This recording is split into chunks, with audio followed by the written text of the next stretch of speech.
All right, good morning, everybody. It looks like we have some people getting on the webinar. We realize that this morning is kind of a crazy morning, particularly for us here in Utah, given that we've had a 5.7 magnitude earthquake with dozens of follow-up aftershocks. And, people are obviously a little concerned and frantic at the moment. And to be honest, this is our first time using this tool to do a webinar, and we're not 100% sure if it's going to work exactly right. We have several of us here at the moment ready to begin to discuss today's topics, and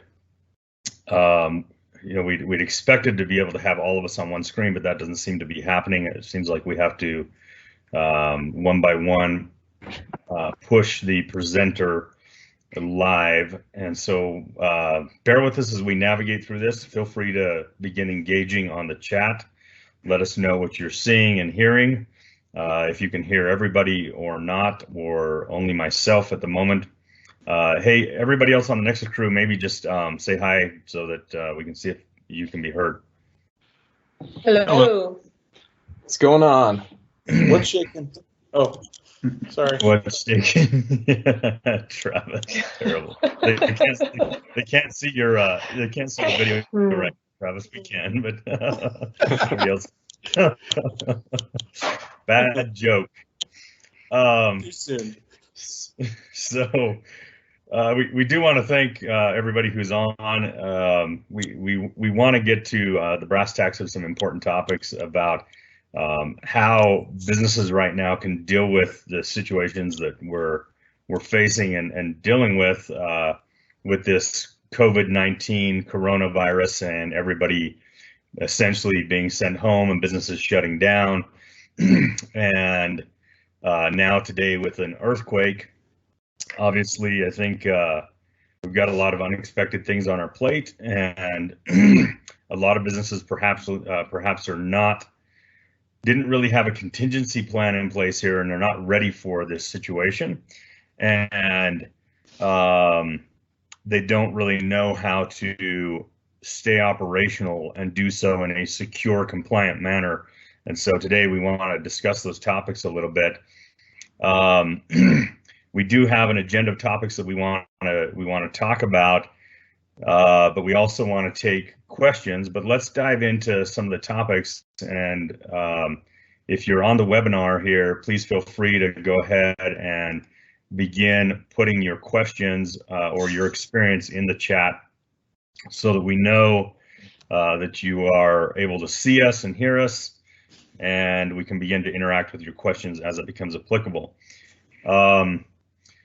So maybe I'll start with a topic or two, and then I'll turn it over to some of our other Nexus team members to address some of the other topics. And I guess first of all, the thing for us to think about and consider is, are companies ready to make this pivot to 100% work from home type of scenario? And that involves a lot of different variables when it comes to technology.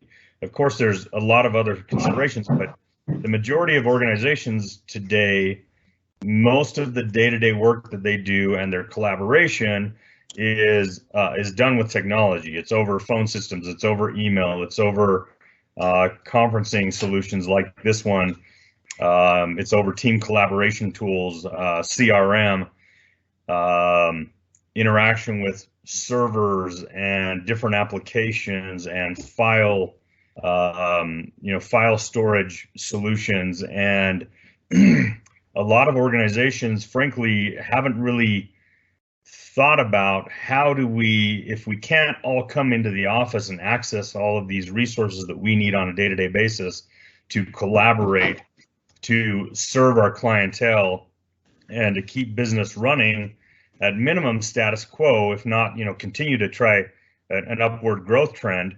How do we do that? And so we want to talk about some of those considerations. And the first thing you've got to think about when you send all of your team home, we all live in various different places, either throughout,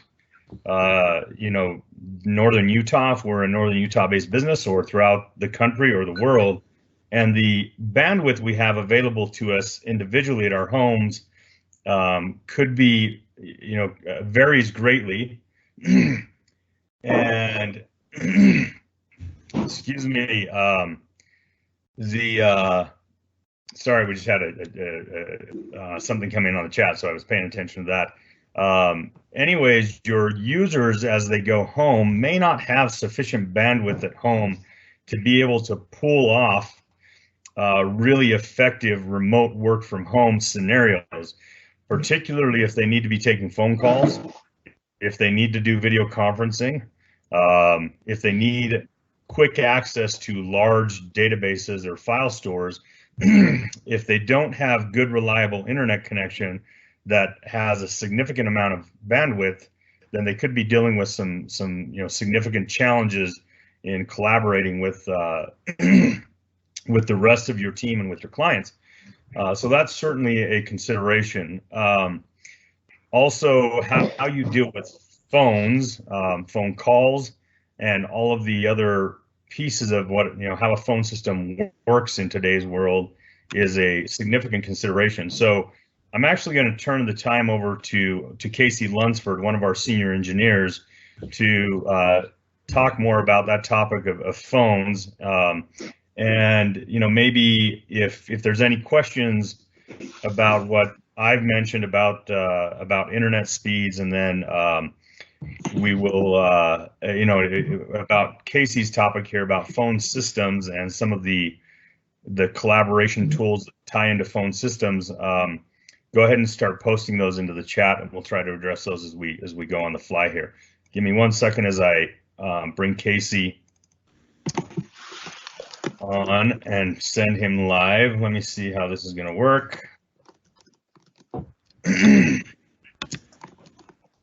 Well, that isn't working the way it was earlier. Casey, it looks like I can't send you live because you're not showing video on my side, but you are. Travis, can you see Casey on the video, by the way?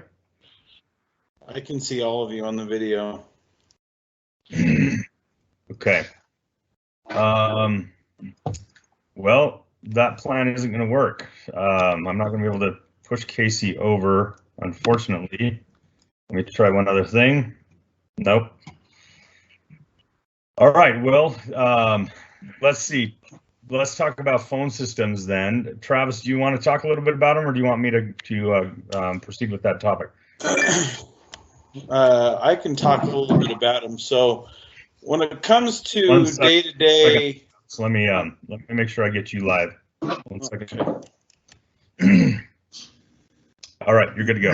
So first of all, I can't tell how many in attendance we have, but I sure hope it's a lot.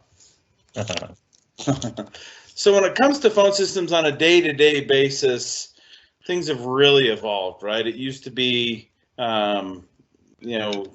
where your phone resides is where you work, right? And now, with the way that phone system works, it can literally be a plug-and-play type scenario where you can actually take your office phone.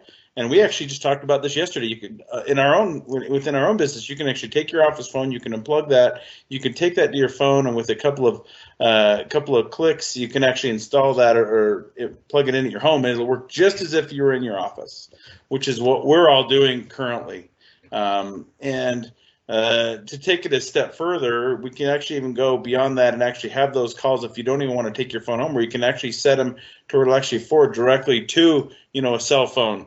Or where you can actually just have a soft phone infrastructure on your workstation or your computer and use that as your phone.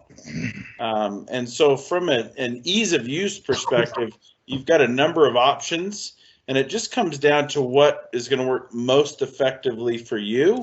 But really, case in point is you can make calls, you can receive calls with a hard phone, with your cell phone, all with your business number and through your computer to where it's seamless and allows you to work from anywhere whatsoever. I've actually done it myself where I've been sitting in a in a hotel business center and in a Starbucks and been able to do that.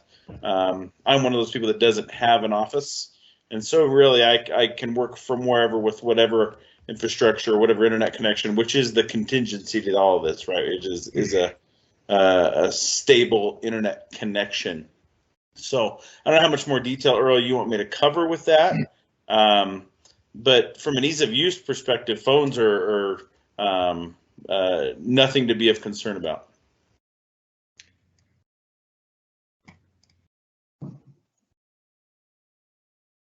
All right, cool. Thank you, Travis. Sorry for the pause there. It looks like we have to switch between presenters here, and it takes a couple seconds to make that happen. So really good points, Travis. Maybe to sum up and add a few different considerations. That's that. Yes. With most modern, day phone systems, they are what are called voice over IP phone systems, and those enable organizations to be able to be very creative about how the phone system works by either taking physical phones to different either office or home locations, or turning mobile phones into extensions of the phone system, or turning computers through a soft phone into extensions of the phone systems. But in today's world, there's also a ton of integration with our phone systems. A lot of companies have CRM integration, so that as a phone call comes in, it pops up, the client profile, maybe a picture. It brings up their account so they can immediately see account notes. They can see activities. They can see sales opportunities that are pending, so they can dive right into conversations with them. And a lot of these phone systems, are tying in video conferencing. They do have mobile apps, unified communications, so that you get collaboration tools with your team, and you also are able to get like voicemail to email and other different unified communication solutions. But there's still a lot of businesses out there that are, that we see on a day-to-day basis that are using our archaic old phone systems, or have very basic legacy voice over IP phone systems and don't have some of these current capabilities. And so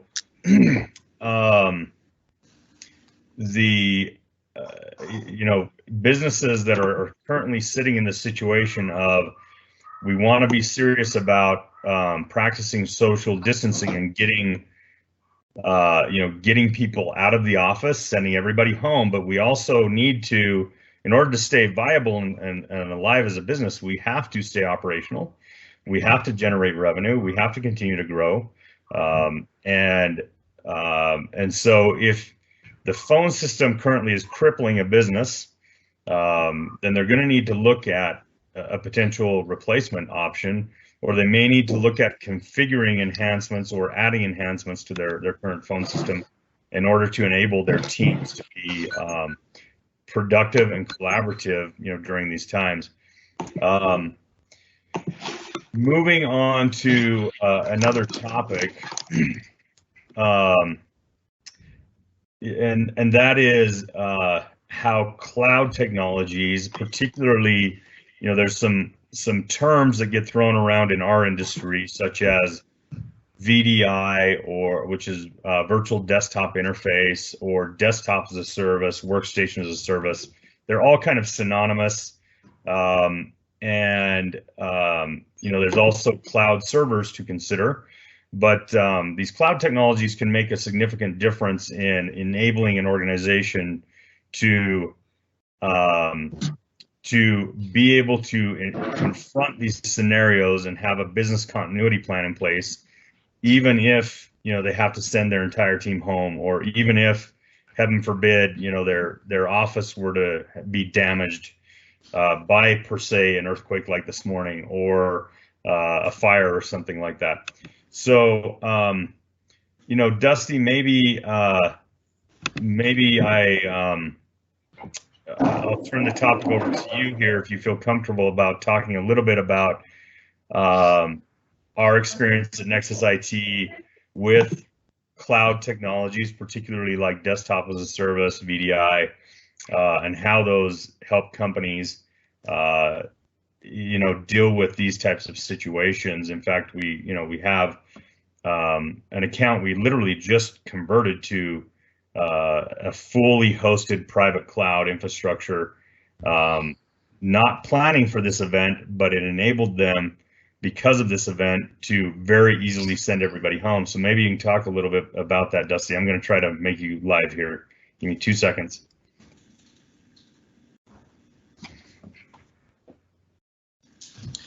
So I'll talk about a little bit about the case study that Earl brought up, that we just barely finished transitioning them to an almost completely cloud infrastructure. All their desktops are in the cloud, the servers are in the cloud.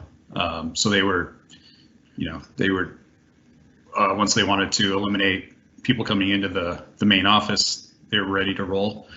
All employees already had remote access to a workstation in the cloud. They had access to all their data in the cloud and could easily work from home.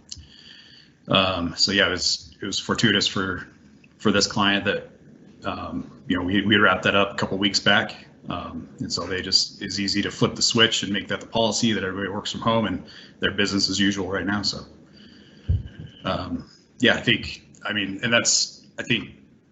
that's kind of where Nexus IT, that's our goal for most of our clients, even before this situation, was to have everybody in a secure cloud environment that's redundant, easy to access from anywhere, gives you the ability for a mobile workforce while keeping you compliant at the same time. So I'll send it back over to you, Earl.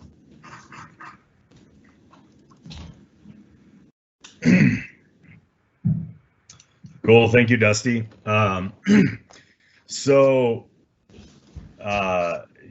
Dusty's points there are very, very important, and really, as Dusty mentioned, we've actually for a number of years been very proactive at trying to help our clients understand the value of having a cloud-based IT infrastructure and what that provides them beyond reliability, redundancy, beyond ease of security and compliance. This concept of having a mobile and scalable workforce, the cloud enables it. And so, we're happy to report that the majority of our clients are on some type of cloud infrastructure, whether that be a hybrid scenario where they have some on-premise resources and some cloud resources, or they're entirely cloud-based with all of their servers and phone systems and file shares and all of their desktops, mobile workstations in the cloud.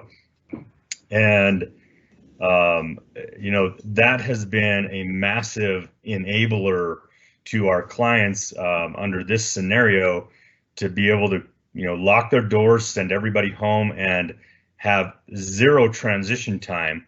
They've already had their computers, their mobile devices pre-configured to connect to a VPN and to be able to access their remote desktops and all of their IT infrastructure through their cloud environment. And so this is a very modern way of designing and executing IT infrastructure, and it's something that we definitely recommend for organizations going forward, and something that all organizations facing the situations we're facing right now should be entertaining as part of their contingency plans. How do they get more and more of their technology resources out of their building and into infrastructure that allows them immediate, anytime, anywhere access